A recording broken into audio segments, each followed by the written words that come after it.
तीन बहनों की लालची भाभी। करिश्मा, रेशमा और मनीषा तीन बहनें हैं। उनका एक भाई भी है, मयंक। मयंक अपनी बहनों को बहुत प्यार करता है, लेकिन मयंक की पत्नी सविता इस मामले में मयंक से बिल्कुल ही अलग है। वो अपनी ननदों का जितना बुरा कर सकती है उतना बुरा करती ही रहती है और अपनी ननदों पर हुक्म भी चलाती है। करिश्मा, करिश्मा, तुमने अभी तक नाश्ता नहीं बनाया? तुम्हारे भैया को ऑफिस जाने में देर हो रही है। हाँ भाभी, बस अभी बनाती हूँ। करिश्मा, तुम ये ढीलापन छोड़ दो। कल को पराये घर जाना है। वहाँ अगर तुम इस तरह से काम करोगी तो लोग क्या कहेंगे कि माँ ने और भाभी ने कुछ सिखाया नहीं। और तुम्हारी दोनों बहनें कहाँ हैं? अब रेशमा मार्केट गई है और मनीषा सो रही है। क्या? सुबह के 8 बज रहे हैं और ये महारानी अभी भी सो रही है? ये कहते हुए सविता अपनी सास दुर्गा देवी के पास जाती है। माँ जी, देख रही हो अपनी बेटियों के तौर तरीके? क्या हुआ बहू, सुबह सुबह क्या कर दिया मेरी बेटियों ने? अरे एक तो अभी अभी उठकर किचन में गई है, दूसरी सुबह सुबह बाहर चली गई और तीसरी अभी तक सो रही है। क्या करूं मैं इन तीनों का, मैं तो परेशान हो गई हूँ। जा जाकर उठा उसे और रेशमा से मैं बात करती हूँ। सविता सीधा मनीषा के कमरे में जाती है और उससे कहती है, महारानी जल्दी उठो, सूरज सर पर आ गया है। भाभी थोड़ी देर और सोने दो ना, मैं रात को लेट सोई थी। वो क्या ना, यूनिट टेस्ट चल रहे हैं। शराफत से उठती है या नहीं, या फिर पानी की भरी बाल्टी डालूं तेरे ऊपर? नहीं भाभी, मुझे बिस्तर में नहीं नहाना, उठती हूँ मैं। मनीषा जल्दी से उठकर बाथरूम में चली जाती है। सभी आराम से बैठकर नाश्ता कर रहे होते कि तभी रेशमा बाजार से हाथ में सामान लिए आ जाती है। रेशमा को देखते ही सविता उस पर बरस पड़ती है। लो, आ गई महारानी। ऐसा भी क्या सामान लाना था जो सुबह आंख मलते ही बाजार की तरफ रवाना हो गई? भाभी, कल आप ही तो चीख रही थी कि घर का सारा सामान मुझे ही लाना पड़ता है, घर में किसी को भी किसी काम से कोई लेना देना नहीं है। अब मैं बाजार जाकर सामान ले आई तो आपको इस बात से भी तकलीफ हो रही है? देख रही हो माँ जी, अपनी बेटी की जुबान कैंची से भी तेज चलती है। और मयंक, आप तो कुछ कहेंगे नहीं अपनी लाडली बहन को। रेशमा, अपनी भाभी से ऐसे बात नहीं करते, चलो माफी मांगो। भैया, मैं क्यों माफी मांगू? आप भाभी से बोलिए ना कि हम पर कम हुक्म चलाया करे। हम इस घर की बेटियां हैं और आपकी पत्नी की ननद है, नौकरानी नहीं। लो कर लो बात, इनकी भलाई के लिए कुछ भी बोलो तो इन्हें बुरा लग जाता है। इस घर में यही इज्जत है मेरी। देख लो माँ जी, आपकी बेटी किस लहजे में मुझसे बात कर रही है। सविता वहाँ से चली जाती है। मयंक को बहुत गुस्सा आता है, वो भी वहाँ से चला जाता है। फिर करिश्मा रेशमा को समझाती है, रेशमा, तुम्हें भाभी से माफी मांग लेनी चाहिए थी ना। लेकिन दीदी, मैंने कुछ किया ही नहीं, तो मैं माफी क्यों मांगू? हाँ करिश्मा दीदी, रेशमा दीदी जैसे ही घर में आई भाभी ही उन पर चिल्ला रही थी। हाँ, मैं मानती हूँ कि गलती भाभी की थी। मैं तो इसलिए बोल रही हूँ कि भाभी ने माँ को तो पूरी तरह अपने वश में कर लिया है। वो हमारी बात सुनती ही नहीं। मयंक भैया हमारे लिए हमेशा खड़े रहते हैं, इसलिए उनकी बात का मान तो तुम्हें रखना चाहिए था ना। कोई फायदा नहीं दीदी, कुछ दिनों की बात और है, भाभी उन्हें भी हमारे खिलाफ भड़का देंगी। फिर वो भी माँ की तरह हमारी किसी बात का विश्वास नहीं करेंगे। इसी तरह सविता अपनी तीनों ननदों को किसी न किसी बात पर परेशान करती रहती थी। एक दिन मयंक अपनी तीनों बहनों के लिए गिफ्ट लाया। करिश्मा, ये तुम्हारे लिए हार का सेट। रेशमा, तुम्हारे लिए सुंदर सी ड्रेस। और मनीषा, तुम्हें किताबें पसंद है ना, तुम्हारे लिए किताबें लाया हूँ। थैंक यू भैया। थैंक यू भैया। थैंक यू भैया। करिश्मा, तुम्हारा नेकलेस कितना सुंदर है, ये भैया कहाँ से ले आए होंगे? मैंने भैया को 3 दिन पहले फोन पर ये डिजाइन दिखाया था और आज भैया ये ले आए। सविता तो अपनी ननदों के गिफ्ट्स देखकर जल गई और करिश्मा का नेकलेस तो उसे भी बहुत पसंद आया था।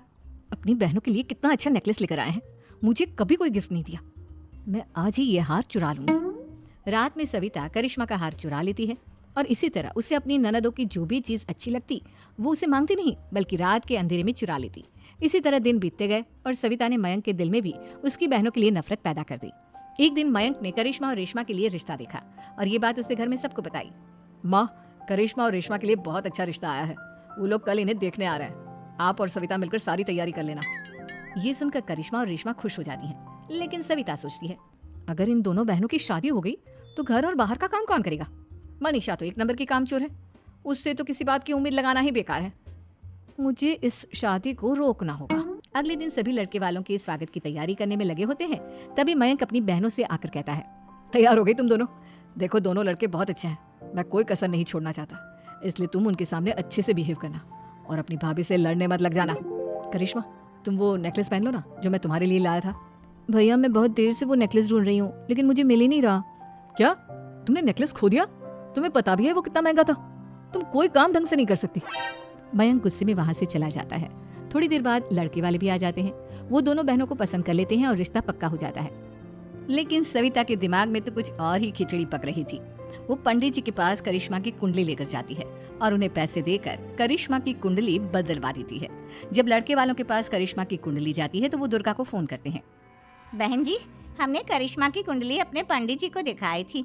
आपकी बेटी की कुंडली नहीं बल्कि दोषों का पिटारा है। देखिए, मैं और मेरे पति इन सब बातों में बहुत विश्वास करते हैं, इसलिए हम आपकी बेटी से अपने बेटे की शादी नहीं करा सकते। इस तरह करिश्मा का रिश्ता टूट जाता है और सभी घर वालों को बहुत दुख होता है। अब कविता सोचती है, चलो करिश्मा का तो रिश्ता टूट गया, अब रेशमा का भी रिश्ता तोड़ना है। क्या करूं? अब सविता आवाज बदलकर किसी अननोन नंबर से रेशमा के होने वाले ससुराल में फोन करती है। हेलो, मैं कौन हूँ कौन नहीं ये आपके लिए जानना जरूरी नहीं। बस इतना सुन लो कि रेशमा का 2 साल से किसी के साथ अफेयर चल रहा है। बस रेशमा का रिश्ता तोड़वाने के लिए सविता का इतना कहना काफी था। अब रेशमा का भी रिश्ता टूट गया। मयंक और दुर्गा देवी ने रेशमा को खूब खरी खोटी सुनाई और उससे बार बार उस लड़के के बारे में पूछने लगी। आप दोनों मुझे क्यों परेशान कर रहे हो? अरे कोई लड़का होगा मेरी लाइफ में तो मैं बताऊंगी ना, जब कोई है ही नहीं तो कहाँ से लाऊं मैं कोई लड़का? तो तेरे होने वाले ससुराल वालों को फोन किसने किया था? माँ, मैं नहीं जानती किसने फोन किया था, मैं सच कह रही हूँ। मैं तो पहले ही कह रही थी इसकी लगाम खींच कर रखो, लेकिन मेरी सुनता ही कौन है? आप चुप रहिए भाभी, ये सब आपका ही किया धरा है। अब तीनों बहनों को विश्वास हो जाता है कि ये सब उनकी भाभी ही कर रही है। तीनों बहनें अपनी भाभी को सबक सिखाने के लिए एक वकील कर लेती है और घर में हिस्सा मांगना। देखो भैया, माँ बाप की जायदाद में जितना बेटों का हक होता है उतना ही बेटियों का, इसलिए इस घर के 4 हिस्से होंगे और हमें अपना हिस्सा चाहिए। मैंने तुम्हारे लिए क्या क्या नहीं किया और तुम इस घर में हिस्सा मांग रही हो? भैया, आप और माँ हम बहनों की कोई बात नहीं सुनते हो और भाभी हमारी शादी नहीं होने देगी क्योंकि उन्हें लगता है कि आप हमारी शादी में ज्यादा पैसा लगाओगे और उन्हें हम जैसी फ्री की नौकरानी कहाँ मिलेगी। तो हम भाभी के साथ तो रह नहीं सकते, हम बहनों को अपना हिस्सा चाहिए। अरे तुम्हें शर्म आनी चाहिए अपनी भाभी पर ऐसा इल्जाम लगाते हुए। वो तुम्हारे बारे में कितना सोचती है। हाँ माँ, भाभी हमारे बारे में बहुत सोचती है, दिन रात बस यही सोचती रहती है कि किस तरह से अपनी तीनों ननदों को परेशान करूं और कभी मुझे पढ़ने भी नहीं देती। दोनों बहनों का रिश्ता भी तो इन्होंने ही तोड़वाया है और रात में हमारे कमरे में आकर हमारी चीजें भी चुराती हैं। इसी तरह सविता की तीनों ननदें अपनी बात पर अड़ी रही। अब कोर्ट में तारीख भी शुरू हो गई।